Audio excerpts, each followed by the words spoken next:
This is the Be One Change One podcast, where our mission is to help listeners define values, practice integrity, and inspire change. Our vision is to mentor men and empower them to achieve more by taking responsibility for shaping their own lives. He's Cass, an evolving man who has been shaped by adversity and continues to grow through his imperfections. And he's Roscoe, an imperfect work in progress that tries to suck less every day. Between us, we have over 40 years of Air Force fighter pilot experience with countless hours as trainers, instructors, and mentors. Join us and learn to take responsibility for your own life as we dive into subjects from leadership to resilience to vulnerability. Be the one who changes their course. Be decisive, driven, and purposeful. Set the example for others. Lead. We wish we'd had this show when we were younger men. Be the one. Close to the reformatory school for boys as well. But anyways, hey, brother, we were going to talk today about just how to be trainable, right? Like trainability. We used to have an old joke in the military. When you'd learn something, you'd be like, trainable. Yep. But it matters. You know, I think this is a subject that matters because you want to show whether you're, you know, in a profession, on a job site, in the military, you know, even academics, and to some extent, you know, that you have a certain level of trainability. But I kind of wanted to just break it down and give some examples about like what works and what doesn't, you know, and just dive a little, because you can say be trainable, but what the fuck does that mean? You know what I mean? And so that's kind of what we're going to talk about today for the ones, is just how to be trainable. Well, that was going to be my first question to you, is I'm sure you have some good sciencey definition of what it means to be trainable. Yeah, well, so, you know, I did some research, and really being trainable is just your ability to learn new things, but not just learn new things, but then kind of have an ability to learn them quickly and efficiently, right? So we've all been in those environments where, you know, you end up banging your head against the wall because you're trying to teach somebody something and they just don't get it. So there's some cognitive skills that go along with your ability to be trainable and to be able to kind of absorb information and figure things out in a timely fashion, and then be able to efficiently apply those things to whatever you're trying to do. Yeah. Well, what if I'm a really hard learner though? Yeah. Well, this is one of those things that's like a lot of the other things we talk about, right? There's skills that you can build, you know, and there may be some things that, I mean, let's be honest, right? So if you have some kind of cognitive limited ability that makes things hard for you, or if you're trying to be an astrophysicist and you suck at math, and maybe that's a bridge too far, right? But I think in general, if you're right, but if you're no, man, general, fucking real talk, right? Not everybody's cut out to be an astronaut, and that's just reality, you know? Yeah, you know, and so you got to find your niche, right? You got to figure out the skills that you have and how those translate to a way for you to make good money somewhere, right? And hopefully in something that you really enjoy. And so, but you know, I think if for the most part, if you have skills and a capability to, in whatever field you're working in, if you understand things, even at a basic level, like you can build on that, and you can build on that relatively quick. But a lot of it depends on just your ability to listen and to absorb information, right? And those are skills. Those are things that can be built over time. Some of it goes back to that cognitive rigidity that we talk about sometimes too, right? Like if you're really cognitively rigid to the point where like everything's black and white, there's only right and wrong, or maybe you can only see things through a specific lens, or you can learn things in one way, then that's going to affect your ability to absorb information and be able to learn it quickly, right? But if you have some cognitive ability, or flexibility, which is kind of the ability to switch between concepts or modify your own behaviors, which kind of goes back to that social awareness conversation that we had with emotional intelligence, then you can achieve goals in that you can learn how to achieve your goals, even in an environment that's rapidly changing. And so those are kind of some of the things that I wanted to talk about today. Yeah, it's cool, dude. While you were talking, I just threw it into Google real quick to see what it spit out. And it says being trainable means having the ability to learn new skills or adapt to changes and stimuli efficiently. Obviously, I guess the definition of efficient may be somewhat objective depending on what you're trying to learn.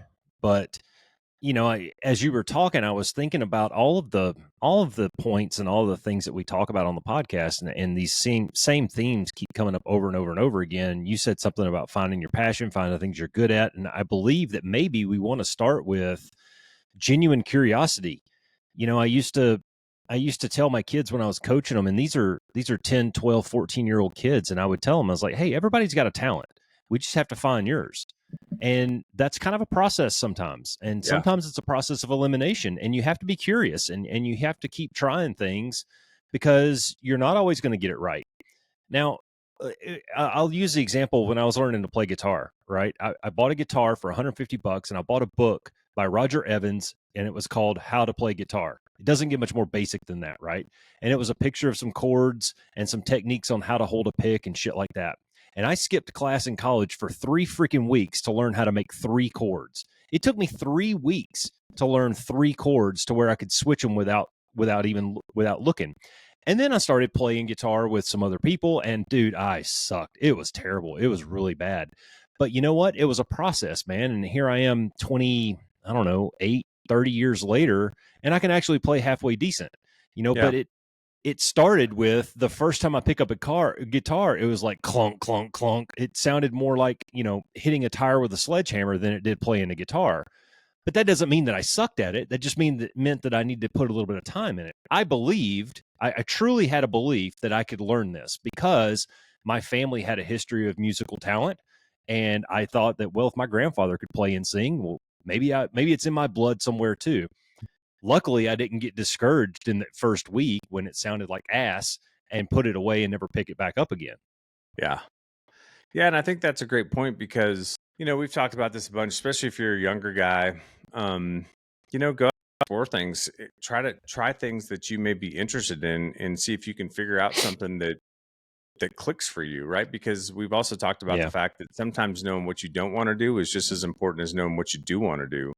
Oh, And that's 100% valid. right. And so you can kind of whittle that down, so if you have opportunities out there, take them, right? Go ahead and try it, see if it works. And if it Yeah. doesn't, then pivot and move on. But even for guys that may be a little older, I mean, I flew with a captain the other day who was an accountant he was like a tax attorney for 15 years. It wasn't and while he was an attorney, he got his private pilot's license, he bought his own airplane, got his instruments rating, got his commercial. And he was telling me the story. He's like, I woke up one morning and I was just like, what am I doing? Like, he hated Why his the fuck am job. I an accountant? Yeah, he's making good money, but he hated his job, and he like just the day-to-day grind of it. He had no interest in it at all. It was providing well for his family. Yeah. But he's like, well, shoot, man, Yeah. I really enjoy flying. Maybe I should. Dude's a captain now, right? So, I mean, it's never too late to pivot necessarily, as long as obviously you can afford to continue to yourself and your family if you have one. Yeah. But yeah, the stuff that I read, it was just saying, it indicates how receptive a person is to be taught and trained in a new role and skills. So some of that is just making yourself available, which we talk a lot about on the podcast. I mean, Kid mentioned on his, right? Like, it was just some of the stuff that happened for him in the Air Force was just him throwing up his hand to do the shit that nobody else wanted to do in the squadron, because they didn't realize the impact of what that was going to mean, right? Taking the general's best friend out to the simulator, and now all of a sudden and putting on a good show and putting your best foot forward. And now all of a sudden the general has got a Chevy for you, and that ends up playing a factor in him getting into the Thunderbird. So we've talked about this a bunch before too, right? You never know who's watching. You never know that's a big one. Who's paying attention, and how that ethic that you're bringing, that adaptability, that desire to learn that you're bringing to a specific project can influence, somebody else's thought about you that you may not even be aware of, and how that can impact your ability to move forward or even have greater opportunity down the road. Yeah, So, I think you're hitting on a lot of really good stuff there, man. And it goes into having a good attitude and being open to trying new things, and maybe even having having a genuine thirst for learning new things. yeah, Like that. but I think that's big, man. And I think a lot of people just kind of get stuck in these ruts in life, and we've all been there, and Yeah. you're like, man, I just really kind of want to go on cruise control for a little bit because, I'm tired. I'm just, life just wears you down sometimes. And you get tired and you just want to take a break and take a pajama day. The problem is when you take 365 pajama days in a row, you really haven't moved the ball at all. And, it could be something as simple as just reading a book. Pick up your favorite thriller off of your bookshelf in there and just dive into the world of make believe for a little bit. And sometimes that's enough to kind of regenerate, that want to look up new things, and me, I tend to be the kind of guy that I almost always have to be thinking about or doing something. I need to be brainstorming a new thing or actually doing that new thing or trying something different. Maybe it's learning a new song on the guitar. Maybe it's, researching some kind of new technology piece that we can apply to the podcast or whatever it is. My brain, if I let my brain just stop, idle hands are the devil's playground, man. And before you know it, I've gone a week. I haven't done shit. I've eaten 3 boxes of Cheez-Its and I don't feel good about myself. So I need to constantly keep that going. You know what I mean? Yeah, well, and like it goes back to what you were saying before too, which I think is really important, and we've stressed on the podcast several times too, which is stay curious, right? So, even if Yeah. you're framing homes, maybe there's an old guy on the team that is just more efficient than everybody else. Watch him, figure out why. Dude, I'll never forget. My dad was really a really good kind of craftsman, just kind of all around fixer. He was a mechanic. He turned a wrench his whole life. And I'll never forget, one time when I was stationed in South Carolina, he came out and stayed with me, and we were working on a project in an upstairs room. And I'm just in my mind, I'm like, got to get it done. I'm trying to be. I'm thinking fast is efficient, right? But I'm running down the stairs every 5 minutes because I forgot something in the garage. Where my dad took 15 minutes before we went upstairs, and he's got everything he needs, and he's just drilling away on things, right? And I'm so far Yeah. behind him. It is just so sometimes, we used to say this in the fighter squadron too. Sometimes slower is faster, right? Sometimes Yeah. slowing Go slow to down, go fast. Yep. yeah, right, is just sometimes slowing down and going, okay, and really focusing on what do I need? What do I need to gather up? What information do I need? Yeah. What do I need to take with me to do this? Or what things do I need to accomplish this project? And kind of making that list, that mental list, or even writing it down and then collecting all that stuff before you go to task, that can save you time. That can make you more efficient. But bigger than that, the be trainable piece is really how you project yourself to the folks around you. And one of the ways that you do that is by showing that you're willing to learn, right? That you're willing to take input and Yeah. feedback and find a way to build more skills and become more efficient at whatever it is that you're doing. Or if you get a new role, that you can pick up new skills quickly and become more efficient over time as you Yeah. work through that process. No, I recently, I know I've told this story on the show before. I can't remember which episode it was, but we've got a guy going through our program right now, and he's really struggling, man. It's for him, it's like learning a new language. He came from an airframe that didn't do this particular mission, and he's having to relearn. He's having to edge out some old habits, and he's having to build a whole new vocabulary and learn the language. And he's really struggling through it. But the one thing that's saving his bacon on every one of them, man, is he's got a great attitude about it. Yeah. He just goes in there and he does the best that he can. And at the end of it, he goes, well, I fucked that up. Let's try it again. And he goes in and does the best he can. And, well, I fucked that up. And then in the debrief, when he's taking his licks, he's not all poopy pants and frowny face. He's got his notepad out and his pen, and he's hanging on that instructor's every word and really trying to capture the tools and tips and tricks on how to do this better the next time. And you know what? If he's making 20% incremental improvement on every ride, then he's eventually going to get there. And I think it's his attitude that's really going to save his butt. Yeah. Well, what he's showing by doing that is he's showing that he's willing to learn, right? He's showing that Exactly. he recognizes that he doesn't have all the information, all the skills built yet, but he wants to know what they are because he wants to get there. And that's a huge distinction, because we were talking about this in the pregame, right? Let's just give some examples. There were guys that we both flew with in the fighter squadron, and there were some guys who you just knew were trying to get better, right? Because they would be invested in the mission planning. They would come to you the day before and ask really good questions and want to pre-brief and want to, you could really see that they're trying to understand the tactics and the flow decisions and how it all works, and they're trying to piece it together in their mind, right? And then you got the other guys that pay face value to it, that check in but they don't really listen, and then you're on the sortie or you're in the brief, and the brief doesn't capture any of the things that you've talked about. It doesn't capture any of the stuff that you gave him, none of the contingency planning, Yeah. none of the potential flow decisions. The examples are, just the baseline stupid examples, but nothing that really explores the studio space. And then you go out and fly the mission, and it's a fucking train wreck. And you knew that Yep. as an IP. You knew that in an IP at the brief, and you probably knew it, if this guy had done it Probably enough knew with it you. yesterday. Yeah, you knew it when Yep. he didn't come talk to you and didn't want any input on, because he's so sure that he's got it figured out or that he knows the way to do it, and he doesn't want to take that Yeah. input. And so that's what we're There's a talking balance about. there too, man. There's in our situation, I think it was very unique because it was such a, like, the roadmap was laid out, and the guys knew, hey man, you're on deck for a 4 flug for flight lead upgrade, and you know how many sorties you have, you know what flavor they are, and you know what's expected of you in each one of those. And you could tell usually, or at least I could tell, usually within the first couple of rides of that syllabus, by the time they usually got to ACM, or especially the early TIs, you could tell who was in the upgrade and they were just counting sorties versus who was in the upgrade really trying to learn the craft. Yeah, trying to get and better. and those two are very different, man. The guy who's just trying to get through the upgrade to get to the end to get the stamp, he's not the guy that's coming to you the day prior asking you a ton of questions. He's going to min run this thing to try to get the grade sheet so that he can move on to the next ride. The other dude is really trying to understand conceptually, he's trying to understand why we're doing a lot of the things that we're doing. And guess what? That's the dude who is probably going to go to the instructor upgrade ahead of the other guy because he's put the work in.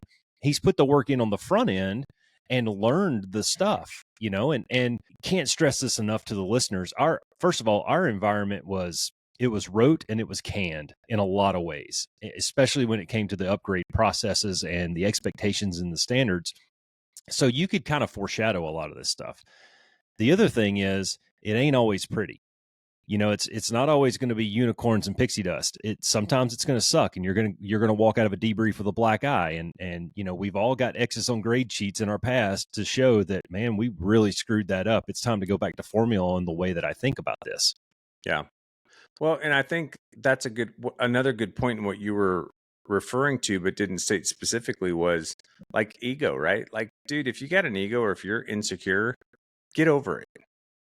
Like, if you're insecure and you're so worried about failing or making a mistake, or you're so scared that whatever fake idea that you have of how people perceive you is going to be shattered by you asking a question when you need help, get the fuck over it, right? Get your ego out of the way and ask questions, because you're not going to improve if you don't get help. If you don't get help from people that have more experience than you, if you don't get help from people that have been down that path that you're trying to go down, if you don't seek that mentorship, then it's going to be a really difficult, rocky process for you. Now, and now be honest, man. Like, when you had a guy like that, though, you identify these kids as lieutenants, right? You identify that person early on. Like, you can tell, man, even as a young wingman, you can see it, right? Yep. So when it comes his time to stand up with the pens in front of people and give the briefing, do you kind of, either intentionally or unintentionally, do you crush that guy just a little bit harder to knock him down a peg? I mean, I know I've been guilty of that at least once or twice, where like, hey, this guy, he needs to realize, and he needs to realize sooner rather than later that he ain't all that. Yeah. Right. And I think that the sooner we can knock him down a peg and humble him down a little bit, then we can start making some real progress. What you don't want is, you don't want that guy getting all the way to the end of the program, coasting through, and now he's leading 4 ships out there with that kind of attitude. Yeah, I agree with you. And, sometimes it was knocking him down a peg. Sometimes it was pulling him aside and just having a real conversation with him. And like, dude, like, look, what's going on? Your attitude sucks, right? Like, You've got all Yeah, these well, Cash, guys. you're an old man. Why should I listen to you? Yeah, that's true.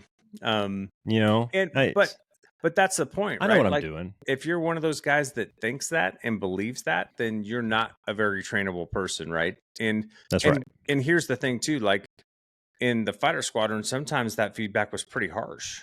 And you had to have some thick skin. And you may be in a similar Yeah. situation out there. Some of the ones may be in a similar situation out there where maybe they got some really tough feedback. But if you get that, man, you really have to go back to self inspection. And you really got to look at yourself and go, was it valid? And if it is, Yeah. then take it for what it's worth, man, and start to make some changes, you know, and start Well, to ask you the right dude, questions. just the other day we were talking to a guy, and that episode will come out before this one, but we were talking about gratitude and the fact that somebody took time out of their day to give you feedback, man, be thankful for that. Was it harsh? Did it suck? Is it brutal? And did it bruise your ego a little bit? Yeah, absolutely. But, what if he hadn't have taken that time? What if he didn't care about you enough to give you that feedback? And I don't know, man. I always thought that looking back on it, I appreciated the guys who took the time to really crush me on little things and really hold the standard. There's a standard, and some days you meet it and some days you don't, man. And I tell the story all the time about that DCA that I busted 4 times before I Yeah. finally passed it. And usually it was some little slip up into the debrief, some little, I got 2 numbers crisscrossed in my brain or something like that. And dude goes, nope, invalid instruction. Try it again tomorrow. Oh, man. Okay. But each iteration of that failure, I learned something. And by the end of it, I got pretty damn good at DCA. So, Yeah. Right. You do. thankfully those guys took the time and didn't give up on me. Well, but more importantly, you were taking that input, right? And you weren't letting Yeah. the setback prevent your ability to maintain an attitude that allowed you to continue Yeah. to learn and to That develop doesn't those mean that it didn't skills. suck. It does suck. Man, No, it sucked, man. I can remember so clearly one when I was at Shaw, I had a guy that was going through the iPug and he was really struggling in DCA. And we went to the Sims to do a 4VX DCA ride. And dude, it was horrible, right? Like the cold ops is horrible. The execution, the flow decisions are horrible. I mean, it's bad. And we get done with this hour-and-a-half sim, where we did like a ton of evolutions. And this debrief is going to be a bloodbath, right? It's going to be bad. And 20 minutes into the debrief, he is completely turned off.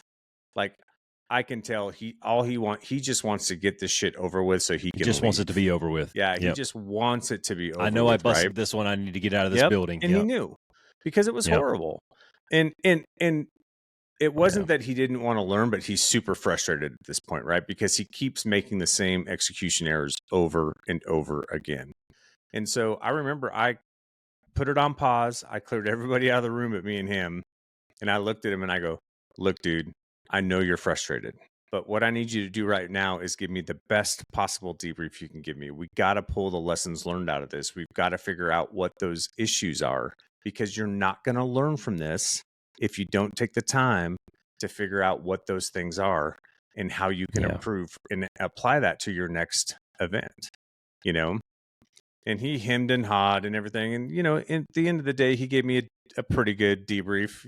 It was hard for him. Yeah. He was frustrated and all, but that's a good point too, right? Like some of that too is going back to that cognitive rigidity versus cognitive flexibility piece.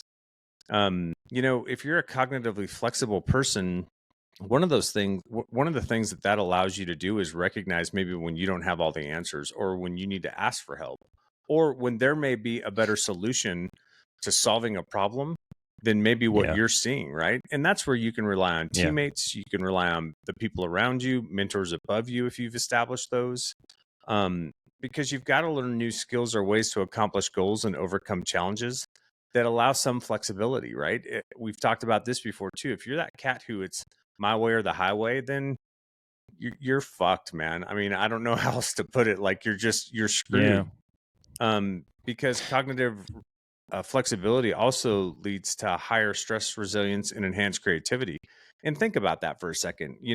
If you view challenges as a problem instead of as an opportunity to have something to learn or to find a new way to be more efficient or find a new way for growth, then what do you think your creative capacity is going to be to solve that problem? You know what I mean? Yeah.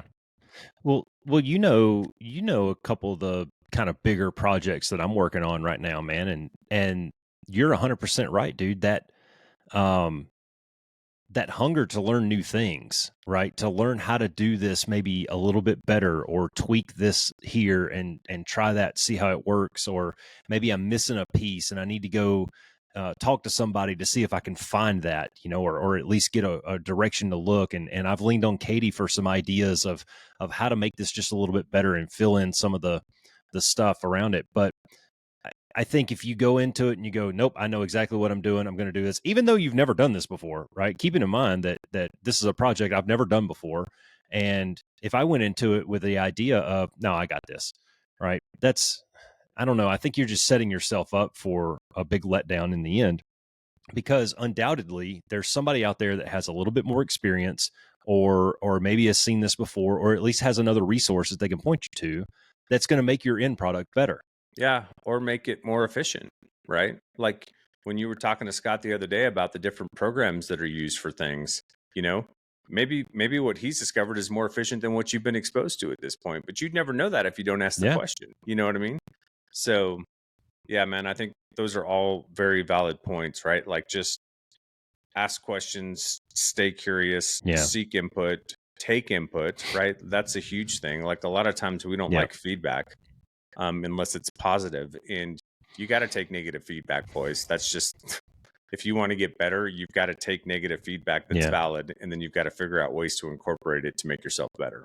And then, Well, I used to talk to my football players all the time, man, about if we come to practice and it's this big kumbaya campfire kind of atmosphere, if I constantly tell you everything you're doing right, then you have no motivation to try to get better at anything. yeah, If I tell you everything you're doing is perfect, then why would you come to practice and work hard every day to get better? It's more important to me to point out some things that you can work on, to push you a little bit outside of your comfort zone, to try something that maybe you're not good at. And then we can figure that piece of it out, and one of my favorite examples was teaching running backs how to hold a football.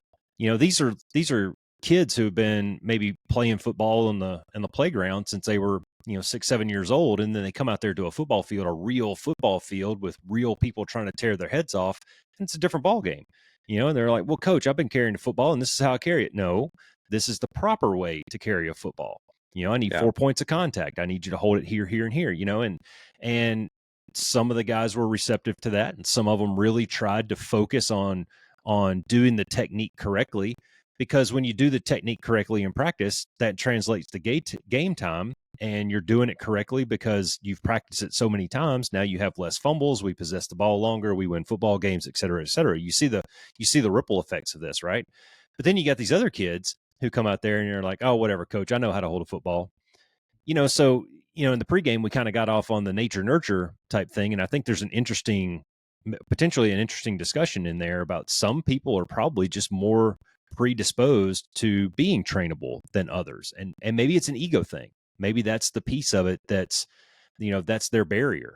yeah. It could be, it could just be the environment you're raised in to a certain extent. If you're raised by parents who are very cognitively rigid, or not in an environment that promotes a lot of question asking, or, do what I say because I told you to do it, and there's not a lot of opportunity to ask questions or get explanation, then, that can shape you to a certain extent. But then also recognize that if that's your background and that's where you trend, we need to fix it, right?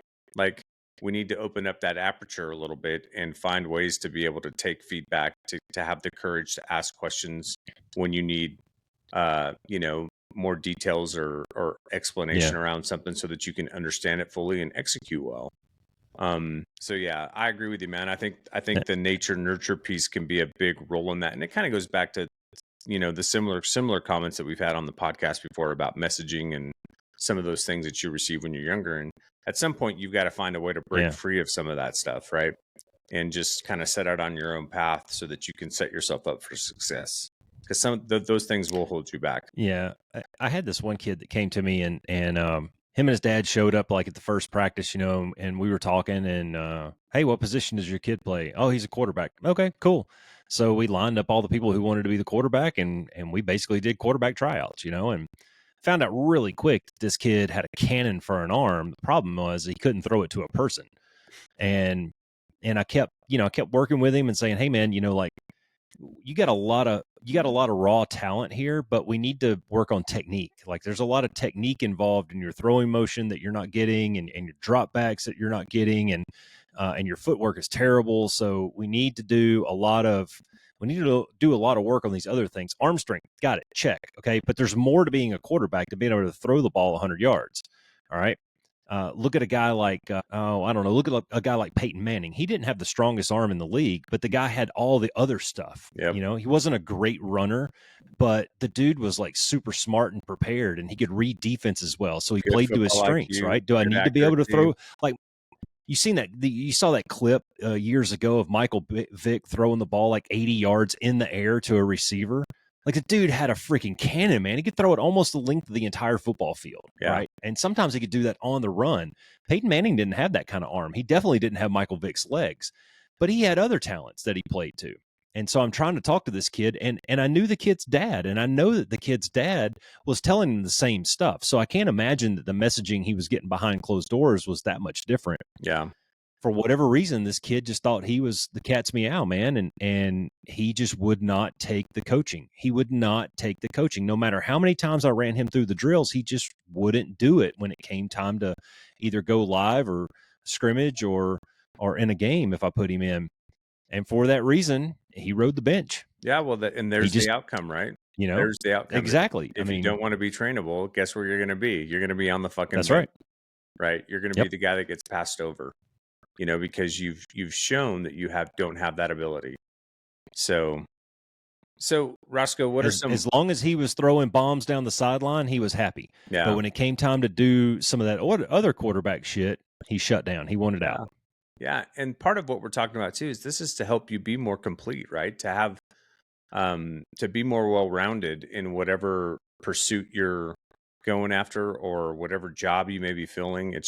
These are just additional skills to learn to help you get better at whatever you're doing and be able to advance and make really solid impressions on the folks around you. Well, I think the underlying current of that is at some point you have to want to get better. You do. You kind of have to have that desire.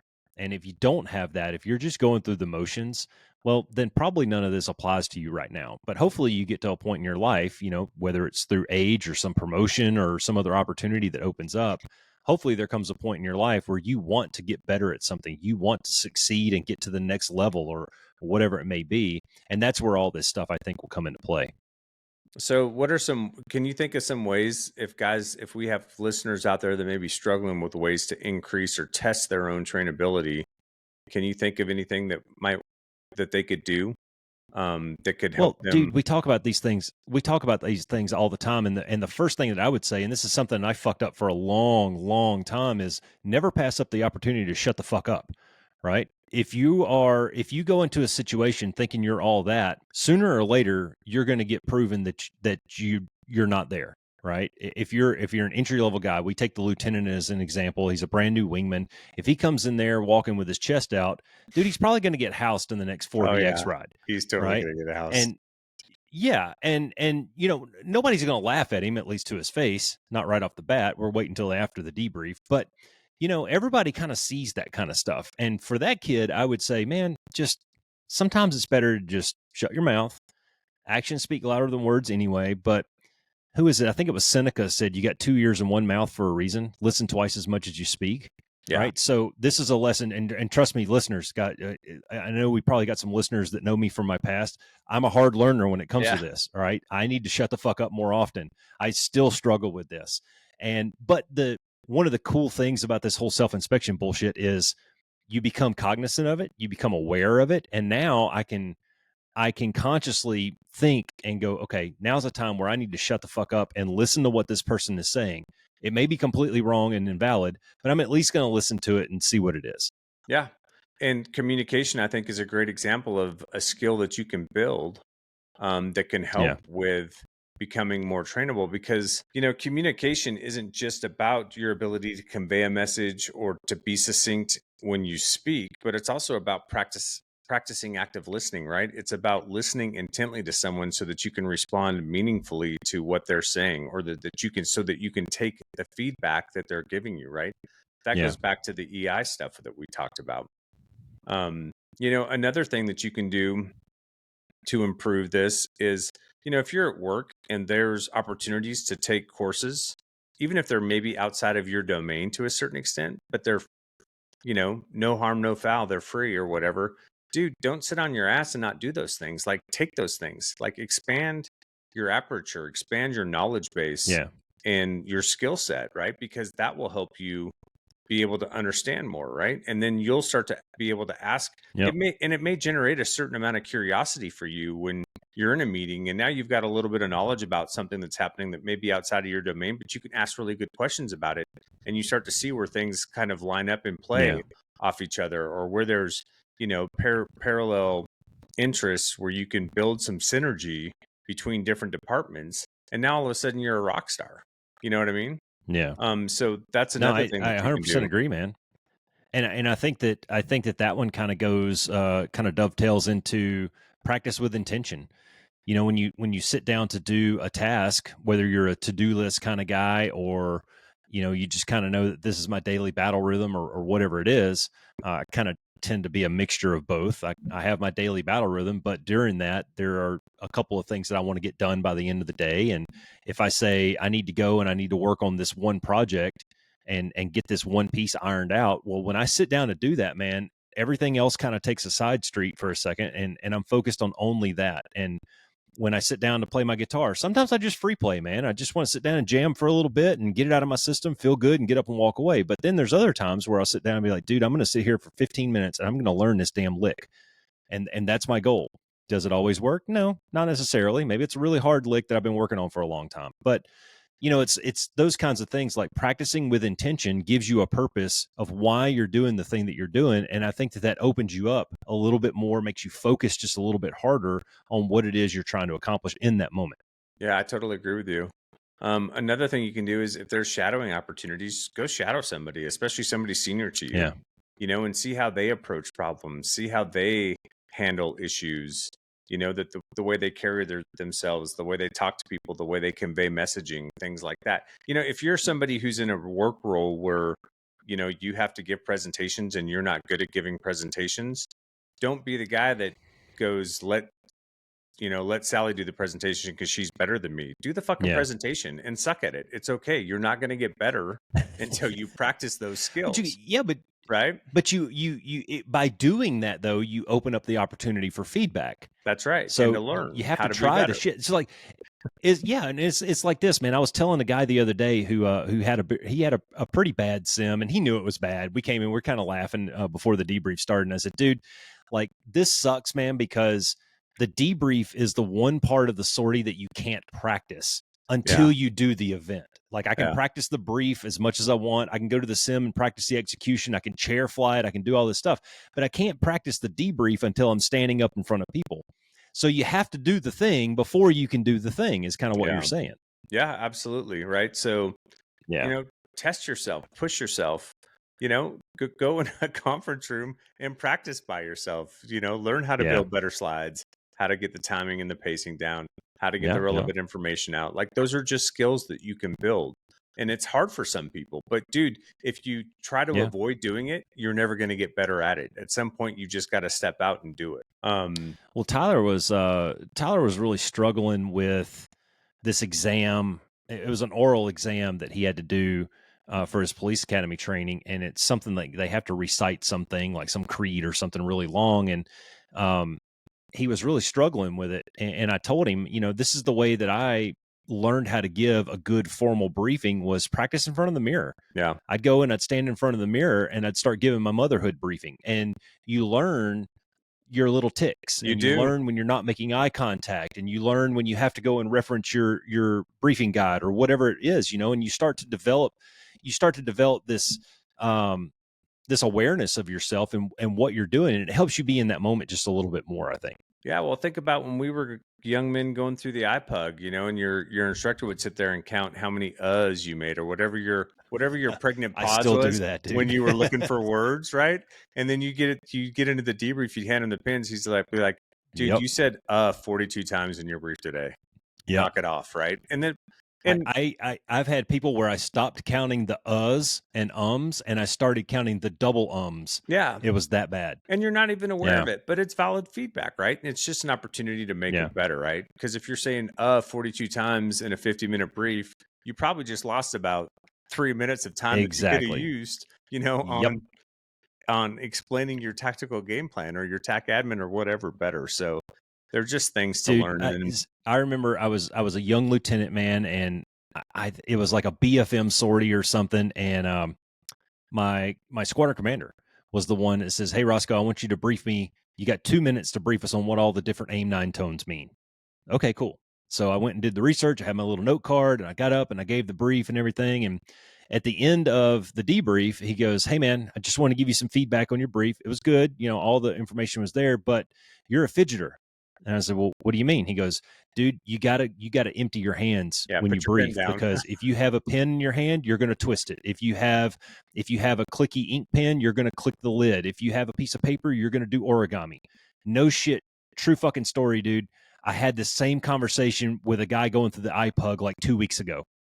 I'm sitting there running his debrief for him. At the end of it, he goes, "Hey, Roscoe, thanks, man. Appreciate it. You got anything for us before you bounce?" I said, "Dude, you've got to put shit down out of your hands, because I didn't hear anything you said during that debrief. I was watching you fold your lineup card the entire time." Yeah. He's up there trying to give a debrief, waving his fucking lineup card around. And I was like, "You've got."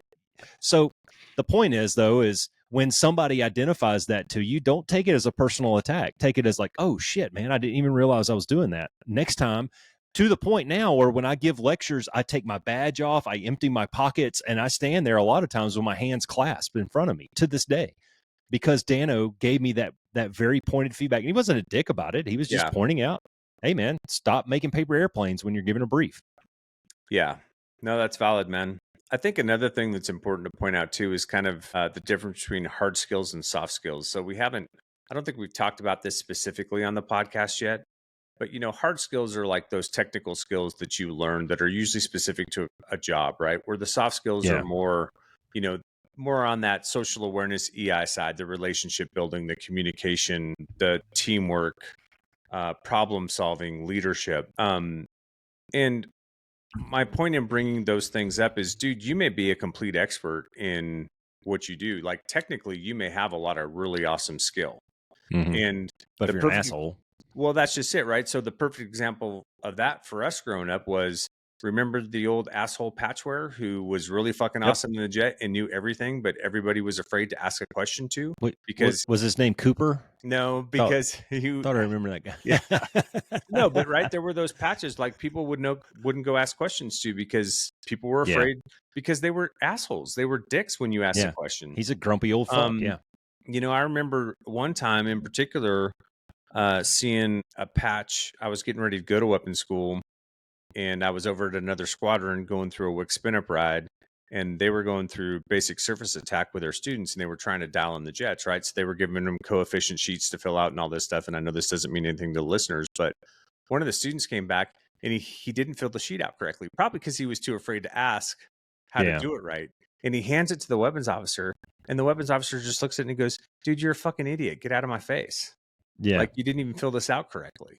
Not, "Hey, dude, you didn't fill this out correctly. Do you understand how to do it?" You know, like, Did did you anybody get, show you how yeah, to did do this? anybody show Yeah, you how to do this? Did you get the right instruction? And so yeah, you can be a technical expert and have no path forward because nobody wants to fucking work with you. And so if soft bro. skills are some of those things that you need to Mm, work on, right? But my point in saying this is it's all encompassing, right? It's not just about being a technical expert, but it's also, if you want to be trainable, it's about all these other soft skills that you have to kind of get your yeah. arms around as well. And really Now I I think was the soft skills are more what make what project to the world from you that you are trainable, right? That you're willing to take feedback, that you're willing to listen, yeah. you're willing to try new things and incorporate new ideas and take feedback from your team and all of that stuff. That's the part that the people are going to remember. they're not going to remember that you didn't get this one little thing right every single time. Yeah. Like go back to my example of the guy in the debrief that has a really good attitude. I remember his attitude. I can't tell you exactly what he messed up that day, to a T. It was a lot, but I remember him having a great attitude. And I remember sitting I was at WIC support, and I was, we were flying as number 2 or number 4 or something like that. And the WUGs get up there and they give their best brief that they can, and we get back to the debrief, and this black border patch starts rolling in on this WUG for something that they messed up. And I don't even remember the specifics, but I remember this guy. I remember this episode where this guy, he went so hard on this WUG that was trying to give the debrief. He started talking shit about the guy's mom. Like, Jesus Christ, your fucking mother, she must be so fucking embarrassed about you. And did she have any Holy kids that shit, lived? And I man, mean, that's brutal. like, dude, man, like nobody remembered the debrief at all, but we remembered that guy's a dick. Yeah, that guy's a total ass. Yeah. Yeah. Well, there Super you go, smart man. guy. Like, I knew the guy before he went to WIC, and I knew him after he came out of being an instructor there at the schoolhouse. I knew him on both sides of it. Super smart guy, great in the jet. Like, you wanted him on your team, but holy crap, man. Yeah. Well, the flip side of that is if you are in that position, you're a technical expert, don't be a dick, man. Like, give people valid feedback, like help people build these skills as well. That's how you get better. That's how you get your team to be better. I think a good way to frame that, man, if you're the guy who's on the other side of it trying to train a person who is maybe like you say, he's a little rigid, maybe he's not open to being as trainable as maybe you think he should be or whatever. I'd say be patient and persistent with the guy, but don't be an asshole to him. Yeah. Well, when you take the time. Go ahead. I was going to say, just take the time with the guy, because eventually what you really want is you want him to be able to replace you someday, because you're the elder of the situation. You got more experience, you got more knowledge, you got more technical skill, you've been there a little bit longer, and one day you're not going to be there, and guess who's left? So you want that guy to get this stuff. You don't want him to walk around either ignorant of what he's supposed to know or carrying a chip on his shoulder because you talk shit about his mom in a debrief. Yeah. Well, and the reality too is if you are that guy, if you are the asshole, nobody's taking feedback from you, because all people hear is the negative and the bullshit, and you get pegged early for being that way, and then guys just tune out. I had instructors like that at weapons school, and we had a little notebook that we always had to have to take notes when they had the pins, right? And there's several pages in that notebook I could pull out and show you where I'm just writing. Yeah, I'm not even listening to this motherfucker. He's such a fucking asshole. Like, this is so much bullshit. He doesn't even know what he's talking about. So, yeah, I mean, you can be that guy too. Yeah. The last thing there's a lot to the. Go ahead, Roscoe. Go ahead. No, I was just about to say there's a lot to this being trainable piece of it, but I think a lot of it just comes down to being a little bit humble, man. Yeah. Being a little bit open and letting some of that ego float some, and being open to new ideas. Yeah. Well, and that's the bottom line, right? Is you want to be humble, approachable, but you also want to be credible. You want to be good at what you do. You want to build and strive to be an expert in that technical expertise, whatever that expertise is, but you have to have that humility and approachability. Those are the soft skills that bring it all together, right? Yeah, but don't you think that those other two kind of follow the first one, though?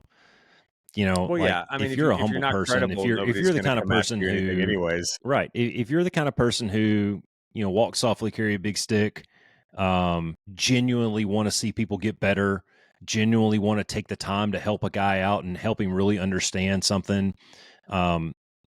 If you're that kind of guy, then probably early on, you were the kind of guy who would shut his mouth and actually listen to people talk and write things down, and maybe try just a little bit harder on some things. And that lends to that credibility piece of it, because you know your shit, because you are humble, because you're listening. And the approachability piece of it, man, if you're just calm and cool, and people see you being that guy that, like I said, walk softly, carry a big stick kind of guy, well, then people are going to want to come up and talk to you, because they know that you know your shit, and they know that you're not going to rip their heads off when they ask you a question. Yeah, absolutely. That's why I keep saying every episode that humility is a superpower. It is. There's no doubt about that. And then the last point that I wanted to bring up that I think is just worth hitting on is, and this is one thing that I found useful in college, was learning critical thinking skills. Yeah. And so if you don't go to college, it's no big deal, dude. You can learn this. But if I could summarize it, what I would say is critical thinking is kind of just the ability to second guess your own opinions and thinking through contingencies and taking input from other people to make sure that you're capturing as much data you can and planning as well as you can for any of the potential outcomes that could happen so that you're setting yourself up for success for whatever the task is, right? It's a Yeah. way to have just some unbiased, educated decision making, uh, or to build an educated, unbiased decision making process, right? But it goes back to that: be curious, challenge your own opinions around the way. Maybe you don't have the Yeah. right answer for how to do this thing the most efficiently. Maybe there are things that you can learn from other people, that you can incorporate to become more efficient, or skills that you can adapt from other people. I mean, we learn that stuff all the time in the fighter squadron, right? We steal things from other guys all the time because it was a Yeah. more efficient way to get through a brief, or a more efficient way to Yeah. debrief or execute, or whatever the case may be. So I just throw that out there as a kind of my parting shot. No, and I would pile onto that. We were talking earlier about some ways that you can kind of start developing some of these things, and uh, nothing new that we haven't talked about here. But it's, man, set some small goals for yourself. Yep. If you set some small goals for yourself, and maybe even challenge yourself to learn something new, or venture out of your comfort zone a little bit. If you like reading romance novels, maybe pick up some true crime, or something a little bit different, and challenge yourself to complete that. And if you're a fitness kind of person, set yourself a fitness goal out there. And I think what that will do, though, is if you set yourself some small goals, especially if it's something you've maybe either never done before or is going to be challenging for you, that will hopefully generate a lot of questions. Like, what's the best way to tackle this? What's the best way to go about getting this goal? What's the, how, what skills do I need to learn to be able to do this? Like we're training for the Spartan race, man. There's a lot of skill that's Yeah. involved in that, with some of the obstacles that we're going to have to, eventually we're going to have to sit down and we're going to have to learn some of that stuff, Yeah. and we're going to have to go to their website. We're going to have to research. We might have to read a blog or two, or watch a YouTube video or two, or something like that. And that was going to be my parting shot, man, was, and with the technology age such as it is today, with YouTube and podcasts and ebooks and all that, man, we've really just got no excuse. Yeah. That's a total I shack, brother. consume so much information. Driving to work. I got a 30-minute commute to work, man. That's easily a podcast, or at Yep. least half one. And I've gotten to where I can listen to most of them on 1.25 speed, so I get through them a little bit quicker. I Yeah. can get through an ebook in a week. I can listen to a whole series of podcasts in just a few days. So you've really got no excuses, because the amount of information that is so attainable at your fingertips, man, it's just too easy. That's a great point, brother. Like, if you're struggling with critical thinking skills, if you think you're cognitively rigid and you want to discover more things around cognitive flexibility, if you're struggling with name any skill, you can listen to a podcast and try to apply that over the next week. You can watch a seminar on YouTube and take the nuggets away from that, and then try to apply that next week and start to build some skills and some habits. If you don't have somebody maybe Yeah. where you're at that you can reach out to and talk to, or something like that. So you're absolutely right, man. There's no excuse. There's plenty of ways to advance yourself, to build skills and move forward. So I'd say be careful with that. Be a little bit cautious with it. You don't want to. I'm going to say this, but you don't want to bite off more than you can chew. And by that, what I mean is, like, if you go into a podcast that's full of a bunch of technical jargon that you don't Sure. understand, you're Yeah. probably not getting out of it. Maybe you want to start at a more basic level. And Yep. we had this kind of discussion when we were breaking down some books that we both enjoyed a while back, and we were talking about Atomic Habits by James Clear. It's fairly technical and sciencey, and if you want something that's a little bit more of a casual read, Badass Habits by Jen Sincero. It Mhm. says pretty much the same stuff, but without all the jargon. Yeah. And it's a little easier to follow if you're not used to reading or consuming that type of information. There's some other ways that you can get it, is what I'm Yeah. saying. And Like, like if you're you always diving into the deep end and trying to learn quantum physics before you understand the basic laws of thermodynamics, you're probably missing the forest for the trees, bro. Yeah, and it's like you always say too, break it down in bite-sized chunks, focus on one thing at a time. Like, that's how you can build steadily over time. Yeah. So No, that's good shit, man. yeah, brother. That's good. So, hey, listeners, go out there and practice, man. Yeah. Try to be trainable. and don't be afraid to learn new stuff, and don't take feedback so negatively. And it's not the end of the world. Stop getting all butthurt when people tell you your shit sucks. Maybe your shit sucks. Yeah. Maybe that's just their opinion. They can pound sand. Yeah, take feedback and like we've talked about before, if it's valid, incorporate it. Like figure out ways to get better, and work on some of those soft skills, and then just make sure that you're presenting yourself in a manner that shows that you're ready to learn, you're willing to learn, and that you're adaptive and flexible and can do all those things. Oh yeah, dude. You got anything else? I don't. All right, man. Well, be the change then. Yeah, be the one. Thanks for flying with the Be One Change One podcast. If you got something out of this show, then be the one and share it in your circles of influence. You can be our wingman through our website at www.be1change1.com. That's B and the number 1, change and the number 1.com. We invite you to be the one and join our fighter squadron on social media at Be1Change1 on Facebook, YouTube, and Twitter. You can follow us at Paul Roscoe White on Facebook, Instagram, and LinkedIn, as well as Roscoe's website, www.paulroscoewhite.com. You can email us from the website, and please leave comments, share, and ask questions, or leave ideas of things you would like to discuss on future podcasts. Most importantly, be the one that helps us win the algorithm by leaving a review on whatever platform you're listening on. Thanks for joining. Until next time, be the one.